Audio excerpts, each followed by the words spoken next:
क्या आप जानते हैं ऑल इंडिया रेडियो यानी आकाशवाणी की एक धुन रोज़ सुबह हमारे घरों में बजा करती थी। वो धुन हमें सुनाई नहीं देती थी, बल्कि उस धुन को हम कहीं महसूस करते थे, उसका एहसास करते थे। सुबह जब सूर्य देवता बादलों की ओट से निकलते थे तो उसी समय एक आवाज़, मधुर आवाज़ हमको सुनाई देती थी संगीत की, जिसमें तानपुरा, बांसुरी और वायलिन का इतना सुंदर संयोग होता था कि ऐसा लगता था मानो हम किसी दिव्य अनुभूति को महसूस कर रहे हैं।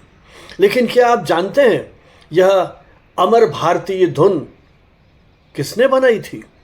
जी हाँ, ये एक विदेशी कलाकार थे और ये थे वॉल्टर कॉफमैन, जो यहूदी शरणार्थी के रूप में यूरोप में नाजीवाद से अपनी जान बचाकर 1934 में रिटर्न टिकट के साथ बंबई आए थे।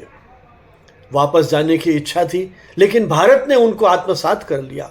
भारत ने उन्हें अपना लिया। पहली बार जब भारतीय संगीत सुना, कुछ समझ में नहीं आया उन्हें, लेकिन उन्हें लगा ये उनकी गलती है। उन्होंने शोध किया, अनुसंधान किया और भारतीय संगीत की आत्मा में प्रवेश किया। उन्हें लगा जब करोड़ों लोग इस संगीत से प्रेम करते हैं तो मुझे इसको समझना ही होगा।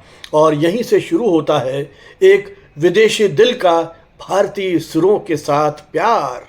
1936 में ऑल इंडिया रेडियो ने उन्हें बुलाया और एक ऐसी धुन बनाने के लिए कहा जो भारत का चेहरा बन जाए। वॉल्टर ने तानपुरा लिया, भारत की आत्मा का साक्षात्कार किया। बांसुरी भारत की सांस और वायलिन जिसे बजा रहे थे महान संगीतकार मेहली मेहता, जो जुबिन मेहता के पिता थे।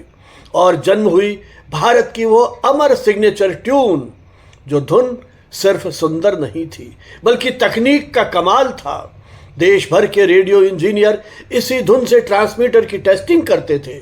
आइंस्टीन जैसे वैज्ञानिक ने भी वॉल्टर कॉफमैन की प्रतिभा को पहचाना और विभिन्न विश्वविद्यालयों में उनको रिकमेंड भी किया। यह धुन हमारी सुबह की याद है, यह धुन हमारे घरों की खुशबू है, यह धुन हमारी धड़कन है। और जब तक भारत की सुबह रहेगी, यह धुन हर दिन फिर जन्म लेती रहेगी। यदि ये कहानी आपके दिल को छू गई हो तो आप हमारे इस चैनल को लाइक करें, कमेंट करें, शेयर करें, सब्सक्राइब करें।